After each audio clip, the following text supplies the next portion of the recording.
SCP-002, the Living Room of Despair. Welcome, seekers of the strange and unexplained. Tonight we delve into the chilling tale of SCP-002, an anomaly that transforms what should be a sanctuary of comfort into a nightmare of organic horror. This is a story of the Living Room of Despair. The discovery, it began on a cold, overcast morning when a routine retrieval mission took an unexpected turn. A field team from the SCP Foundation was dispatched to recover an object reported near an abandoned suburban home. What they found defied all expectations. A room that looked startlingly ordinary from the outside, yet whispered secrets of something far more sinister. The structure, camouflaged behind a facade of normalcy, housed an anomaly that would soon be designated SCP-002. On entering, the team was greeted by an interior that appeared to mimic a quaint living room. Plush sofas, a vintage coffee table, and even a softly humming television set. Each piece crafted in unnerving organic detail. Yet as soon as they crossed the threshold, the air thickened and the true nature of this living room revealed itself. Descent into the living room. As the team moved cautiously forward, one researcher, Dr. Ellis, recorded every detail. The walls, they pulse, he noted in his log, as if breathing, exhaling memories of pain and decay. With every step, the living room seemed to absorb the warmth and light around it, darkening into a womb of creeping terror. The furniture, once reminiscent of home, now appeared as grotesque parodies, armchairs that seemed to twitch ever so slightly, a coffee table whose surface rippled like the skin of a living creature. The team's instruments began to malfunction, registering inexplicable biological readings. It was clear this was no ordinary structure. The anomaly was alive, and it fed on the very essence of those who dared to enter. The unfolding horror.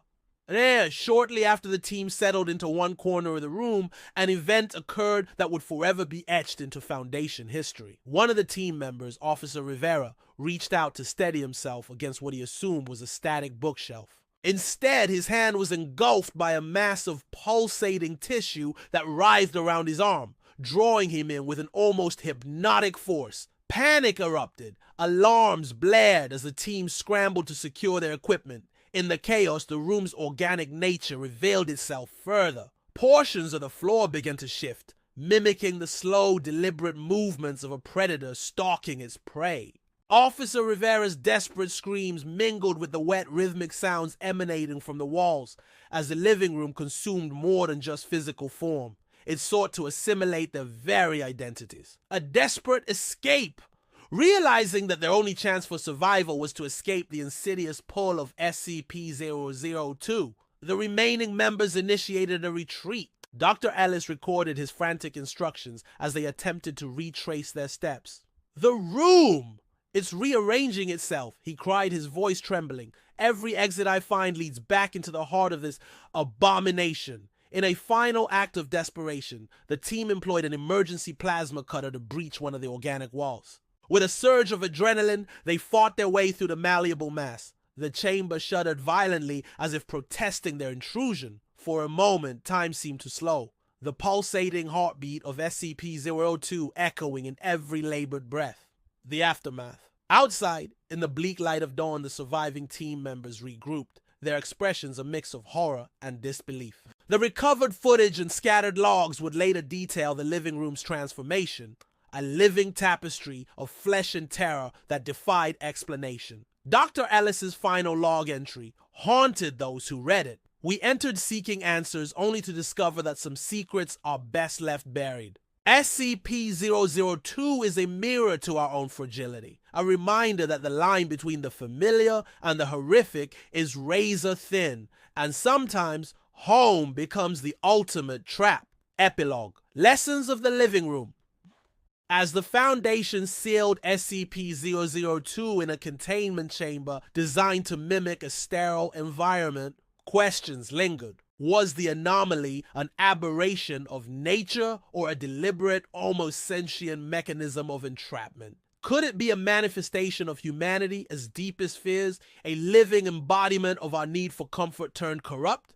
Today, SCP-002 remains locked away, a cautionary tale, and a subject of ongoing research. It serves as a grim reminder that beneath the veneer of the ordinary, there lurk mysteries that challenge our understanding of life itself.